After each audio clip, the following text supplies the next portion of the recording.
জয় ঠাকুর। শ্রী শ্রী রামকৃষ্ণ পুঁথি তৃতীয় খণ্ডের অন্তর্গত শ্রী প্রভুর দেশে আগমন এই অধ্যায় থেকে আজ আমরা চতুর্থ দিন পাঠ করছি। পৃষ্ঠা 185 এর অর্ধেক থেকে 186 এর কিছু অংশ।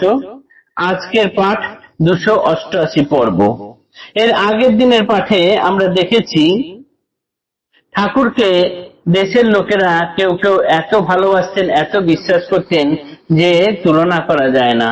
গয়া বিষ্ণু লাহা ঠাকুরের সেঙ্গাত বাল্যবন্ধু, তার ছেলের জ্বর বিকারে পরিণত হয়েছে, অন্যান্য সমস্ত বড় ডাক্তার কবিরাজরা নিদান দিয়েছেন পর্যন্ত আর আশা নেই। এমতাবস্থায় ঠাকুর গিয়ে তাকে বললেন কোনো ওষুধ খাওয়াতে হবে না, সব ফেলে দাও, মায়ের কৃপাতেই তোমার ছেলে সুস্থ হয়ে যাবে। ঠাকুরের কথাকে এতদূর বিশ্বাস করতেন গয়া বিষ্ণু লাহা গিয়ে সমস্ত ওষুধ নিয়ে পুকুরের জলে ছুঁড়ে ফেলে দিলেন। যে বাড়িতে এই মুহুর্মুহু অবস্থা খারাপ যে শিশুর, তার পিতা এরকম ফেলতে পারেন কত দূর বিশ্বাস থাকলে, সেটাই এর আগের দিন পাঠে আমরা দেখেছি। এবং দেখেছি যে 3 দিনের মধ্যে তার ছেলে সুস্থ হয়ে গেছেন। ঠাকুরের উপরে বিশ্বাস থাকলে এমনই হয়। এরপরের অংশ আজ পাঠ করছি। কিছুদিন থাকি প্রভু কামার পুকুরে, হৃদয়ের সঙ্গে গেলা তাহাদের ঘরে, শিহরে হৃদুর ঘর নহে বহু দূর, সব শুনে আগমন হয়েছে প্রভুর, সবে শুনে আগমন হয়েছে প্রভুর, এখন নহেন আর আগের মতন, যথা প্রভু তথা বহু জনাকীর্ণ হতো, এখন নহেন আর আগেকার মতো, যথা প্রভু তথা বহু জনাকীর্ণ হতো, দর্শন আসে আসে কত লোকজন, বাউল বৈরাগী সাধু নানান রকম, সংসারী যাহারা হরি কথা ভালোবাসে, কাতারে কাতারে থাকে শ্রী প্রভুর পাশে, শ্রীমুখে ঈশ্বর তত্ত্ব বারেক শুনিলে, এ জীবনে সাধ্যকার আর তায়ে ভুলে, জনমন মুগ্ধ করে শ্রীমুখের ভাস, যত শুনে তত উঠে অন্তরে উল্লাস, অমিয় পুরিত কথা মহাশক্তি যোগে, শ্রবণ বিবর দিয়া হৃদে গিয়া লাগে, মাঝে মাঝে লয়ে প্রভু গ্রামবাসীগণ, পথে পথে করিতেন নগর কীর্তন, শ্রী প্রভুর ভাব দেখি দুই একের হুঁশ, বুঝিত নহেন তিনি সামান্য মানুষ, ভক্তিহীন অধিকাংশ তবু যতক্ষণ হরি কথা তার মুখে করিত শ্রবণ, বিমোহিত থাকিতেন আনন্দ অন্তরে, তথাপি বিশ্বাস ভক্তি কেহ নাহি করে, না দেখিলে মানুষেতে ঐশ্বর্য ব্যাপার, কখনো না হয় হৃদে বিশ্বাস সঞ্চার, অলৌকিক অধিক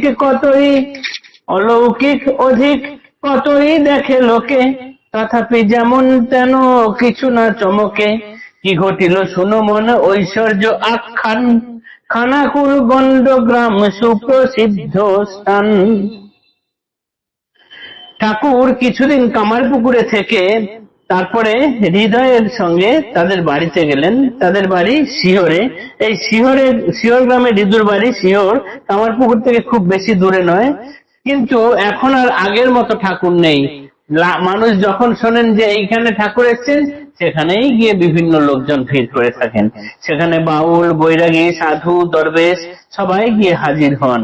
কাতারে কাতারে লোক ঠাকুরের কাছে আসতে থাকেন, তার কাছে দুটি মনের কথা শোনেন এবং ঈশ্বর তত্ত্বের কথা শোনেন, শুনে প্রাণ জোড়ান। তার মুখ থেকে ঈশ্বর কথা যিনি একবার শুনেছেন, সারা জীবনের মতো তার কানে ঢুকে যায়, সে আর ভুলতে পারে না। এমন ভাবে তিনি বলেন যেন কানের ভিতর দিয়া মরমে পশিল গো, এরকম অবস্থা হয় তার। এই যে অদ্ভুত কথা বলার এবং এই যে তিনি যে সামান্য মানুষ নয়, এই কথা মাঝে মাঝে লোকেরা বোঝেন, কিন্তু সব সময় বোঝেন না। মানুষেরা চান যেন ঐশ্বর্য দেখবেন, একটা অলৌকিক ব্যাপার দেখবেন, তবে যে তিনি অসামান্য কোনো কিছু সেটা ভাববেন, কিন্তু বাকি কেউ কিছু বুঝতে পারে না। ঠাকুর সেরকম সর্বদাই অলৌকিক কোনো কিছু দেখাতেন না, তাই তাকে সকলে সব সময় বুঝতে পারতেন না। এরপরে কি হলো না, খানাকুল গ্রামের গণ্ডগ্রাম একটা খানাকুল, কিন্তু সেখানে অনেক শত শত শাস্ত্রবিদ ব্যক্তি থাকতেন। সেই কিছু শাস্ত্রবিদ ব্যক্তি এবার শিহরে এসেছেন, তাদের একটি মীমাংসার উত্তর কিভাবে ঠাকুর করলেন সেই অংশটি এখন পাঠ চলছে। খানাকুল গণ্ডগ্রাম সুপ্রসিদ্ধ স্থান, শত শত শাস্ত্রবিদ জনেরও কি ঘটিল শুনো মন ঐশ্বর্য আখ্যান। শত শত শাস্ত্রবিদ জনেরও আকর, সুবিদিত সর্বলোকে দিক দিগন্তর। এ সময়ে কয়জন পণ্ডিত ব্রাহ্মণ, কার্য উপলক্ষে করে শিয়রে গমন। একদিন শ্রী প্রভু সনে দেখা শোনা, কথায় কথায় হয় শাস্ত্র আলাপনা। শিয়রীয় যতজন তর্কদ্বন্দ্ব শোনে, শ্রীপ্রভুর প্রতিবাদে সিংহের বিক্রমে। সুঘুর যে তত্ত্ব নাহি আইসে ব্যাখ্যায়, বুঝান শ্রীপ্রভু হেন সরল ভাষায়।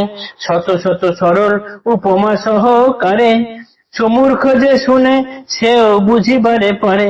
যে তত্ত্ব সুগুপ্ত মহাতিমির আবরণে, উজ্জ্বল দিনের মতো উপমা কিরণে।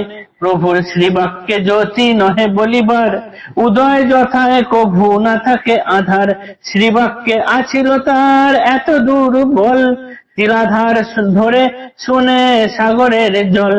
হীন হেয় শির যার প্রভুর কৃপায়, সুগুর ঈশ্বর তত্ত্ব হেসে বোঝা যায়। প্রভু শোনে পণ্ডিতেরা কহি শাস্ত্র কথা, বুঝিল যাহার নাহি জানিত বারতা। আশ্চর্য মানিয়া করে বাক্য সংবরণ, শুনো রামকৃষ্ণ লীলা মধুর কথন। এই পণ্ডিতের দল, খানাকুলের পণ্ডিতের দল শিহরে গেছেন এবং সেইখানে কোন এক বিষয় নিয়ে, সুঘুর তত্ত্ব নিয়ে তারা তর্কে মেতে গেছেন।